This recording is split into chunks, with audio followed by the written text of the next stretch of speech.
안녕하세요. 백두산 금융연구소의 백두산입니다. 11월 19일 토요일 아침 9시 35분입니다. 본 영상으로 월요일날 아침 영상 대체하도록 할게요. 그러니까 이제 월요일날 저녁에 뵙도록 하겠습니다.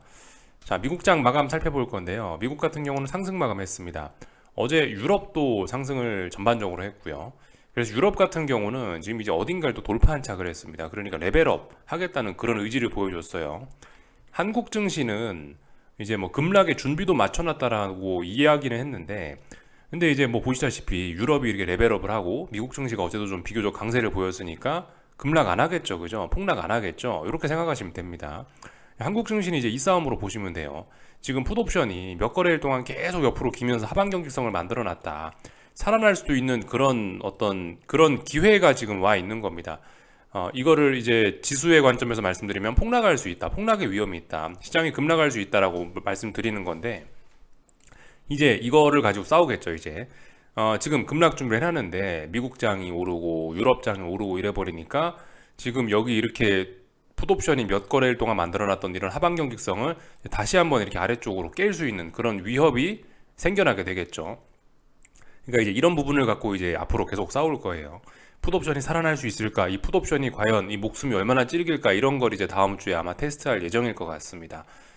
그래서 어쨌든 아직까지 금요일날 종가상으로는 풋옵션이 살아날 준비가 돼서 폭락 위험이 있는데, 이 위험을 제거할 수 있을지 없을지 이제 그런 여부를 지켜보시면 되겠어요. 아무튼 뭐 미국이 올랐다, 유럽이 올랐다라고 해서 반드시 한국장의 폭락 위험이 없어질 것이냐, 제거될 것이냐, 아직 그건 알 수 없는 거죠. 이제 아무튼 그런 부분을 보시면 되겠습니다. 다음 주에는요. 그래서 이 정도 이야기를 좀 드려봤고, 하여튼 유럽 증시 올랐다 말씀드렸죠. 유럽 증시 잠시 좀 그림만 좀 보고, 독일 증시 그림만 좀 보고 넘어가자면은 요런 그림이라고요. 그러니까 살짝 중요한 저항을 넘어가는 모습을 보였습니다. 여기가 이렇게 중요한 저항이겠고, 여기가 중요한 지지선이라고 보이는데요. 여기가. 근데 일단 보시다시피 여기 안에서 놀고 있다가 지지력 테스트하고 위험했던 날이었어요. 아래쪽으로 붕괴될 수도 있는 날이었는데 붕괴 안 됐죠, 그죠? 붕괴 안 되고 오히려 이제 하락할 수 있는 위험한 날에 상승 마감을 하면서 오히려 레벨업이 됐다라는 거. 이렇게 되면 어떻게 되겠습니까? 목표치 더 열렸죠. 일단 어디까지 오를 수 있을까요, 그럼? 최소 뭐 여기 어디 저항이 하나 보이네요. 그리고 여기 어디 저항이 하나 보이죠. 이 정도 레벨들까지는 올라갈 수 있다라고 생각하시면 되겠죠. 하여튼 레벨업이 됐습니다. 이제는 하락이 아니고 이제 올라가는 게 자연스러운 그림이 됐어요. 그리고 이제 어젯밤 이런 상승 같은 경우는 유럽 증시가 잘 보셔야 될 게, 이 지난번에 대급등을 하지 않습니까? 굉장히 급등을 했죠. 급등하고 나서 이 정도면은 가격 조정입니까? 이게 기간 조정이죠. 장대 양봉이 있는데 장대 양봉을 내려오지도 못했단 말이에요. 이 장대 양봉을 훼손시키지도 못했어요. 이 위에서만 놀았기 때문에 이거 기간 조정이죠, 그죠? 얼마나 강하니까. 그러니까 이 기간 조정을 했다는 이야기는 그만큼 시장이 강하다는 이야기고, 그렇다면 여기서 이제 이 레벨업을 하기로 했다라면은 그만큼 강한 상승도 가능하다라는 걸로 이제 해석을 하시는 게 맞겠습니다. 그만큼 강한 상승. 이제는 천천히 올라가는 건 없어요, 그죠? 이제 이런 상황에서 변동성 확대되어 있기 때문에 올라간다 그러면 이제 급등 폭등일 수 있습니다. 뭐 물론 이제 그게 중장기적인 상황에서 봤을 때 독일 증시에 정말 이 긍정적인 모습이냐는 알 수 없지만, 하여튼간 이제 앞으로 올라간다라고 하면 이제 뭐 급등, 폭등 이런 게 나올 가능성이 좀 있다. 이렇게 보시면 되겠죠. 유럽 증시가 굉장히 좋아졌어요. 아무래도 이런 분위기니까, 뭐 이미 유럽 같은 경우는 그 독일 증시 같은 경우는 미국 증시 개장하기 전부터 벌써 넘어가 있더라고요. 이런 자리들을요. 그러니까 미국 증시가 아무래도 어젯밤에 강한 것은 뭐 자연스러운 일이라고 생각을 합니다. 그래서 하여튼 유럽이 강했다라는 거 말씀드리고, 이 미국 증시 같은 경우는 일단 뭐 전반적으로 강했는데, 근데 이제 나스닥과 S&P의 온도차가 좀 나긴 났습니다. 솔직히 이제 이 두 가지를 놓고 보면은 S&P와 나스닥의 해석이 좀 달라지긴 하는데, 근데 뭐 여러분들 아시다시피 하락 같은 경우는 이 보통 이제 다 같이 이렇게 하락하는 경향이 있죠, 그죠? 뭐 한 놈이라도 오르면 이 그 상승하는 놈의 분위기를 받아갖고 하락하던 놈도 다시 반등하고 그러잖아요. 그러니까 지금 같은 경우는 나스닥은 약하고 S&P는 강하다면은, 아마 제 생각엔 지금 같은 분위기에서는 일단은 S&P가 강하니까 나스닥을 끌고 올라갈 것이라고 보는 게 조금 더 합리적인 뷰가 아닐까 싶긴 합니다. 나스닥이 약해요. 나스닥이 약하다고 해서 S&P를 끌고 내려갈 수 있을까? 솔직히 이제 지금 그렇게 보기에는 조금 좀 어려울 것 같긴 하거든요. 제 생각에는 일단은 S&P든 나스닥이든 둘 중 한 놈이라도 강한 놈이 있으면 일단은 위쪽으로 올라갈 것 같다라고 보는 게 좀 맞을 것 같다라는 거죠. 나스닥은 지금 분명히 그림이 안 좋아요. 그렇지만 일단 S&P 이런 친구들이 좀 강하면은 눈치 봐서라도 나스닥도 따라 올라갈 가능성이 있다. 일단 이렇게 보는 게 좀 좋을 것 같긴 합니다.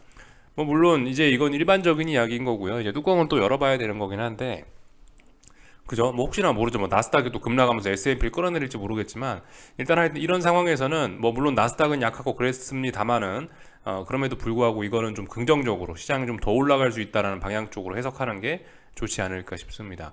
하여튼 그래서 뭐 전반적으로 뭐 시장 상황 나쁘지 않았다. 이 정도로 볼 수가 있겠습니다. 이게 총평이고요. 뭐 특별한 이슈가 있고 뭐 그러진 않았습니다. 뭐 어젯밤에도 그냥 뭐 조용히 그냥 뭐 지나갔죠.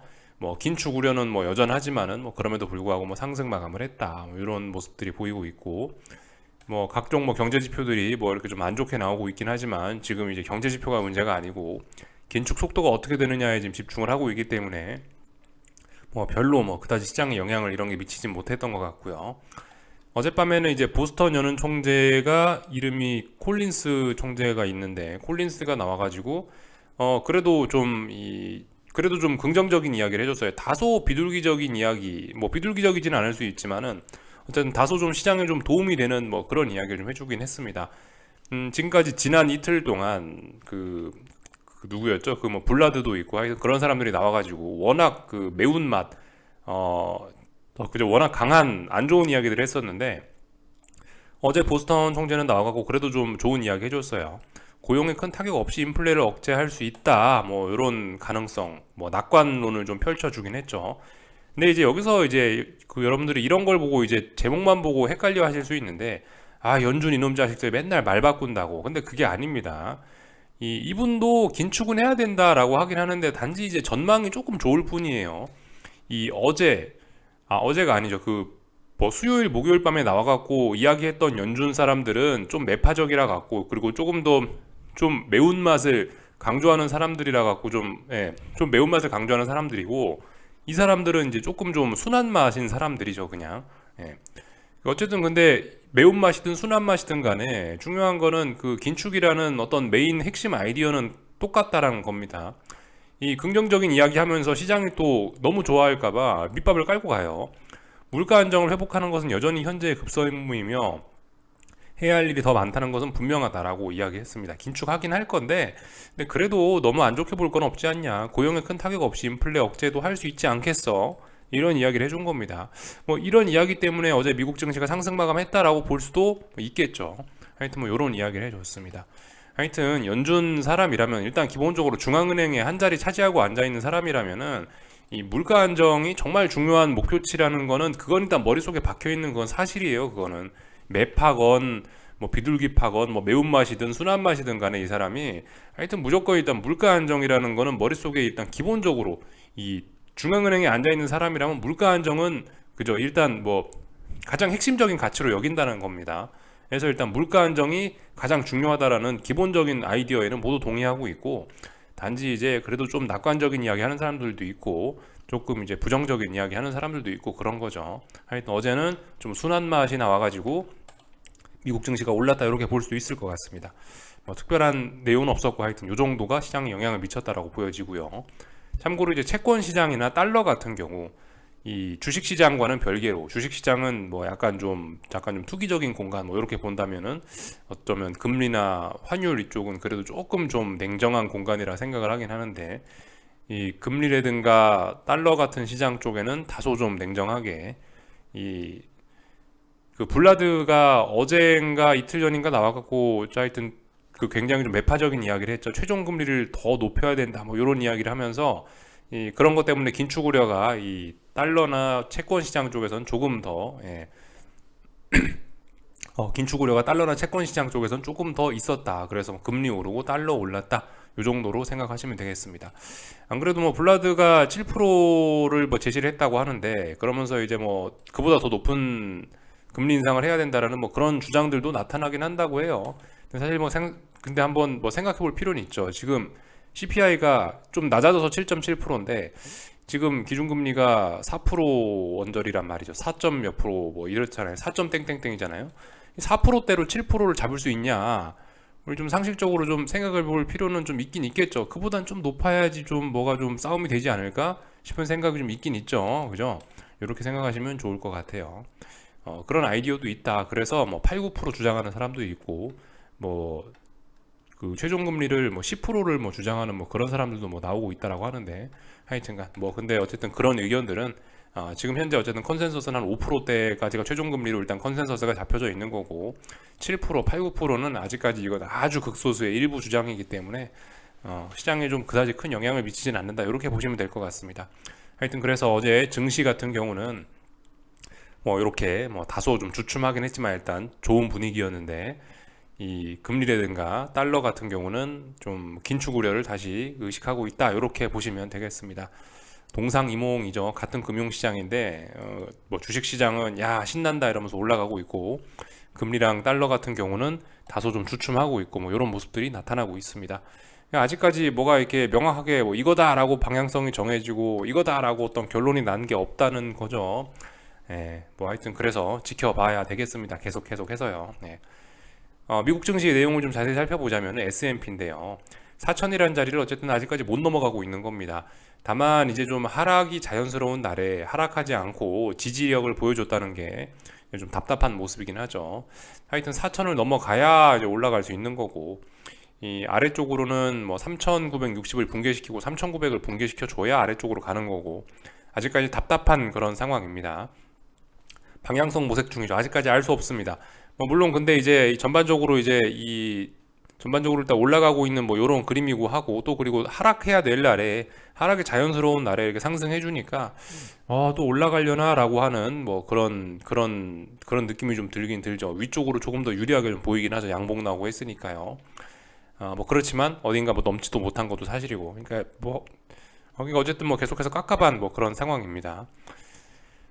나스닥 같은 경우는 근데 이제 분위기가 좀 다소 안 좋죠. 나스닥 같은 경우는 뭐 약간이긴 합니다만 이 음봉 마감이고 계속해서 위쪽에 저항을 못 넘어가는 모습이 보이고 있고, 그래서 물론 이제 어디를 붕괴시키진 않았어요. 그래서 답답하긴 답답한데 이 음봉 마감했다는 거죠. 그러니까 저항을 누적시켰다는 그런 의미겠죠. 나스닥을 보면 좀 위험해 보입니다. 근데 아무튼 S&P는 강하고 나스닥은 약하고, S&P가 이런 상황에서 아마 나스닥을 끌고 올라가려고 하지 않을까라는 생각이 좀 들긴 들어요. 개인적인 뭐 느낌입니다. 말씀드렸다시피 하락은 분위기를 많이 타지 않습니까? 아무리 시장이 하락하고 있다 하더라도 뭐 예를 들어서 뭐 독일이 뭐 1% 올라 버린다. 뭐 다 같이 0.5% 하락하고 있는데 독일이 1% 올라 버린다. 그러면 뭐 그거 보고 쭉 반등을 하는 게 요즘 시장이고 막 그러지 않습니까? 지금까지 살펴보면요. 그러니까 그런 식으로 영향을 받기 때문에 일단 뭐 나스닥이 좀 약했다 하더라도 어딜 붕괴시킨 건 아니니까 S&P 따라서 또 올라가는 거 아니야? 이런 생각을 좀 해보기는 합니다. 근데 아무튼 알 수 없죠. 하여튼 아직까지 이 객관적으로 말씀드릴 수 있는 건 이 방향성 안 나왔다는 겁니다. 옆으로 벨벨벨 기어가고 있어요. 어떻게 될지는 아직까지 모르는 거다, 이렇게 볼 수가 있겠습니다. 하여튼 나스닥은 저항이 누적되고 있고, S&P는 저항이 누적됐다라고 하긴 뭐하고 양봉 나왔으니까 그런 상황이에요. 하여튼 어딘가를 넘어가기 전까지는 S&P고 나스닥이고 계속 아래쪽으로 볼 만한 근거는 충분합니다. 당장 뭔가 결론을 내리지는 않으셨으면 좋겠고, 변동성 지수 같은 경우는 뭐 그래서 하락 마감을 했어요. 그래서 23.5 이런 자리를 일단 붕괴시키긴 했는데, 아직까지 뭐 전저점을 뭐 완전히 깨진 않았으니까 아직까지는 뭐 그냥 지켜보자고요. 일단 뭐 대략적으로 박스권 뭐 이런 그림입니다. 뭐 26, 뭐 23, 뭐 대략적으로 아직까지 뭐 박스권 내에 와 있다, 뭐 이렇게 좀 보실 수가 있겠습니다. 단지 이제 아래쪽으로 좀 더 좀 불안한 그런 상황이죠. 아래쪽으로 지금 더 진행될 수 있는 그런 가능성이 열려 있는 거죠. 그래서 이제 월요일날 만기일이 끝났으니까 월요일날부터는 뭐 다시 이렇게 변동성 지수가 올라올 수 있는지 이런 여부들 잘 살펴보시면 되겠죠. 아직까지 빅스는 희망을 버릴 자리까지는 아닌 것 같아요. 전저점 아직까지 살아있으니까, 뭐 UVXY는 모르겠는데 하여튼 빅스는 아직 전저점이 살아있으니까 버틸 수 있나 한번 봐야 되겠고, 이 그 만기일이라서 지금까지 이게 죽은 측면도 있긴 있는 것 같아요. 여러분들 아시다시피 옵션 만기는 이제 그 만기일이 되면 외과 옵션은 전부 0이 되잖아요. 만기일이 다가오면 다가올수록 변동성 지수는 특별한 일이 없으면 이게 줄줄줄 흘러내리는 경우가 많긴 하다고요. 만기일 끝났으니까 추세 반전이 될 수 있나 한번 기대 정도는 한번 해보자고요. 요 정도 말씀드리면 될 것 같고, 뭐 달러라든가 금리라든가 이런 것들 살펴보면 되겠죠, 그죠? 달러 살펴보면은 뭐 보시다시피 일단 긴축 우려 이런 게 나와가지고 오랫동안 일단 하방 경직성 보이고 있습니다. 한 5거래일, 6거래일 정도 버티고 있어요. 근데 빨리 레벨업을 해야 돼요. 지금 아직까지는 이건 그냥 이제 하락이 멈춘 겁니다. 아직까지는 이 하락이 멈춘 거예요. 여기서 이제 중요한 저항이 어디겠습니까? 한 107 정도 되겠죠. 107을 빨리 돌파 한작하고 위로 올라와야 그래야 이제 하락이 끝나고 다시 반등합니다. 뭐 이렇게 이야기할 수 있겠죠. 이런 식으로 생각하시면 되겠습니다. 아직까지는 방향성 모색 중. 얘도 아직까지는 하락이 멈춰 있는 정도에 불과합니다. 물론 뭐 이렇게 저점이 높아지는 모습 보이니까 위쪽으로 좀 올라가겠다는 힘이 있겠구나 이렇게 볼 수 있는데, 아무튼 아직까지 107 돌파한 척하고 위쪽으로 넘어온 건 아니니까 아직까지는 뭐 할 말이 없습니다. 뭐 금리 같은 경우도 조금 올랐죠. 장기물 금리들. 뭐 긴축 우려 이러면서 최종 금리 수준이 더 높아지는 거 아니야? 라고 하면서 블라드 총재가 한마디 해서 올라가려고 하고 있습니다. 뭐 근데 아직까지는 뭐 딱히 뭐 뭐라 하기가 좀 애매한 뭐 그런 상황입니다. 완전히 완전히 뭐 어딘가를 뭐 돌파한 척했다 뭐 그런 것도 아니고, 뭐 물론 살짝 돌파한 척하긴 했어요. 중요한 자리가 저는 3.82 정도라고 보는데요. 3.82를 살짝 돌파한 척하긴 했는데 뭐 아직 그다지 뭐 의미를 부여하기는 좀 그럴 것 같아요. 대략적으로 이 자리 요날 종가죠. 요날 종가 11월 11일 날 나왔던 장대음봉의 종가 정도는 살짝 회복하긴 했는데 의미가 있긴 있는데요. 완전히 확 안착한 게 아니고 턱걸이라서 제가 뭐 뭐라 할 말이 없네요. 아직까지는 뭐 알 수 없는 그런 구간이다. 다만 얘도 금리 같은 경우도 보시다시피 저점이 좀 높아지는 이런 모습을 좀 보여서 더 올라갈 수 있는 거 아니야? 라는 생각을 일단 하고 있습니다. 전반적으로 일단 추세는 위로 올라가고 있기 때문에 일단 얘는 위쪽으로 더 올라갈 수 있겠거니라고 일단 좀 그렇게 해석하는 경향이 있습니다, 지금. 그래서 뭐 하여튼 금리 조금 오르고 달러 좀 올랐는데도 하여튼 증시는 뭐 어째 해서 뭐 상승 마감했다 혹은 뭐 적당히 잘 마감을 했다 이렇게 볼 수가 있겠습니다. 뭐 다른 거는 특별히 볼만한 거 없는 것 같고요. 하여튼 뭐 달러가 강하다, 뭐 달러 강하고 뭐 그러다 보니까 원자재들은 이제 보시다시피 이렇게 좀 하락을 하고 있고요. 그죠? 구리, 국제유가, 뭐 골드 다 같이 하락을 하고 있는 뭐 이런 모습들입니다. 자연스러운 모습들이죠. 특별히 이상한 거 없고요. 하여튼 뭐 국제유가 제 생각엔 이거 아래쪽으로 일단 뭐 계속 하락 추세 지속될 것 같습니다. 추세 전환 어려울 것 같아요. 그리고 일단 뭐 구리 이런 것도 뭐 계속 일단 떨어지는 쪽으로 일단 보이고요. 하여튼 뭐 이런 상황이에요. 얼추 다 이야기를 드린 것 같은데, 한국 증시에서 안 그래도 어제쯤 이런 이야기를 좀 드릴까 했는데 깜빡한 게 있는데, 한국 증시 이게 선물 지수 같은 경우 제가 이제 오랫동안 봐왔는데 이게 보통 그 눌림하고 이렇게 상승 N자로 가고 사실 그런 게 좀 잘 안 나오긴 하는 것 같더라고요. 이게 사실 그 뭐 물론 지나고 나서 보면은 뭐 그런 경우가 좀 있긴 한데, 이게 뭔 이야기를 드리고 싶은 거냐면 예를 들어서 이 선물 지수 같은 경우 이런 특징을 보이더라고요. 보통 이런 식으로 오르다가 보통 이제 일반적인 주식은 어떻습니까? 많이 오르면 적당히 눌림 나왔다가 이렇게 해서 N자로 또 올라가잖아요. 그렇게 해서 또 눌렸다가 또 N자로 올라가고 이런 모습들. 하락은 어떻습니까? 하락하다가 반등하고 N자로 빠지고 반등하다 N자로 빠지고 뭐 이런 식으로 하는 모습들이 좀 많이 나오긴 하는데, 근데 아무튼 이게 그 좀 선물 옵션, 특히 한국 증시 코스피 이런 거 같은 경우는 이게 이렇게 차분하게 이런 식으로 뭐 파동을 그리면서 이렇게 잘 안 가는 것 같더라고요. 예를 들어서 한쪽으로 방향을 잡았다 그러면은 그냥 뭐 N자고 뭐고 이런 거 없이 그냥 계속 갑니다. 계속 가요. 계속 가서 이 뽕을 뽑을 때까지 갑니다. 보통 그 말씀드렸다시피 투매에서 시작해서 오버슈팅으로 끝난다 그러죠. 이 오버슈팅으로 끝내놓고 투매까지 가요.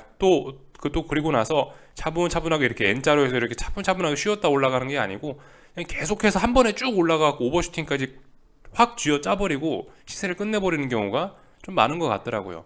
코스피의 특징은 좀 주로 좀 그런 것 같더라고요. 특히 뭐 옵션 이런 거 같은 경우 그렇더라고요. 이런 것들 보시면은 보시면 뭐 예를 들어 많이 죽었다라고 합니다만은 많이 죽어도 그냥 계속해서 그냥 뽕을 뽑을 때까지 그냥 계속 가요. 눈에 띄는 N자, 뭐 눈에 띄는 눌림 뭐 이런 것도 없이 그냥 계속 갑니다. 예를 들면은 뭐 콜옵션 이런 거 같은 경우도 그래요. 이 보면은 뭐 눈에 띄는 그런 뭐 눌림 이후 이렇게 뭐 N자로 가고 이런 게 사실 잘 그렇게 보이지가 않습니다. 물론 뭐 엄밀히 따지면 여기 이렇게 하루 눌렸던 게 결과적으로 N자로 이렇게 상승하는 그런 모습이긴 한데, 아무튼 어떤 우리가 좀 전형적으로 그 주식시장에서 생각하는 일반적으로 현물에서 생각을 하는 이런 어떤 정석적인 눌림 이런 모습들을 좀 잘 안 보여주는 경우가 좀 많긴 해요. 그런 모습 보여주더라도 이렇게 진짜 잠깐 보여주고 가는 이런 경우들이 좀 굉장히 많고 그렇긴 합니다. 보통 하여튼 뽕을 뽑을 때까지 간다. 일반적인 주식에서 이렇게 뭐 눌림 주고 조정 주고 이렇게 차분차분하게 올라가는 거 잘 안 보인다. 파생 상품이 뭐 하여튼 독특한 특징을 가져서 그런지는 모르겠는데 일단 뭐 저의 경험상은 그렇습니다. 한 번 아래쪽으로 간다. 그럼 뭐 중간에 쉬었다 가고 이런 거 없이 그냥 뽕을 뽑아버립니다. 한 번에. 주로 그런 경우가 좀 많이 좀 그런 느낌이 좀 많은 것 같아요. 그래서 하여튼 뭐 콜옵션들 지금 아무튼 명백하게 죽기 시작했습니다. 이거 아마 지수가 올라도 이제 콜옵션 아마 살아나긴 어려울 거예요. 선물은 오를 수 있어요. 선물은 오를 수 있는데 제 생각에 이제 콜옵션 오르는 거는 쉽지 않을 겁니다. 그래서 뭐 예를 들어서 뭐 진 같은 경우 여기서 이제 콜옵션이 눌림을 주고 요렇게 이제 N자로 올라가는 게 아니냐 생각하실 수도 있는데 그런 가능성은 좀 솔직히 좀 저의 경험상은 굉장히 좀 낮은 것 같다. 이렇게 좀 일단 이야기를 좀 해드릴 수 있을 것 같아요. 하여튼 뭐 이런 이야기를 좀 드렸고요. 그 풋옵션들 같은 경우에는요, 이거 지금 보시면 아무튼 그 싸움이라 말씀드렸죠. 영상 초반부에. 지금 이제 이 폭락할 준비, 시장 지수가 폭락할 준비, 풋옵션들은 폭등할 준비가 되어 있는데, 지금 이제 미국 증시가 올랐고 유럽 증시가 레벨업 되어 버렸기 때문에 이 준비를 훼손할 수 있어요. 근데 이 준비를 훼손할 것이냐, 안 훼손할 것이냐, 그런 부분을 이제 갖고 싸우겠죠. 계속해서 이제 2.0대나 뭐 어딘가 가격대를 특정 가격대를 지키면서 계속해서 이 풋옵션들이 급등 준비를 계속해서 훼손하지 않을 거냐, 잘 버틸 수 있을 것이냐, 그런 부분 이제 다음 주에 이 중요한 포인트로 보시면 되겠습니다. 하여튼 그 한번 올라가기 시작하면 계속 올라가고요. 한번 떨어지기 시작하면 계속 떨어지더라고요. 뭐 눌림이나 쉬어가거나 뭐 그런 것도 없이요. 주로 그런 경향들을 좀 보이더라고요. 물론 뭐 지나고 나서 이렇게 보면은 여기 중간중간에 뭐 N자를 만드는 요런 뭐 급등도 있고 하긴 한데 아무튼 막상 매매하는 그런 사람들 입장에서는 쉬지도 않고 계속 가네라는 인상이 어쨌든 좀 강하긴 강한 것 같더라고요. 그래서 아무튼 뭐 저의 개인적인 뭐 느낌 좀 말씀을 해드렸고 네, 여기까지 하겠습니다. 궁금한 거 리플 남겨주시고 한 주간 수고들 많으셨습니다. 즐거운 주말 보내시고 월요일날 저녁에 뵙도록 하겠습니다. 여기서 마치겠습니다.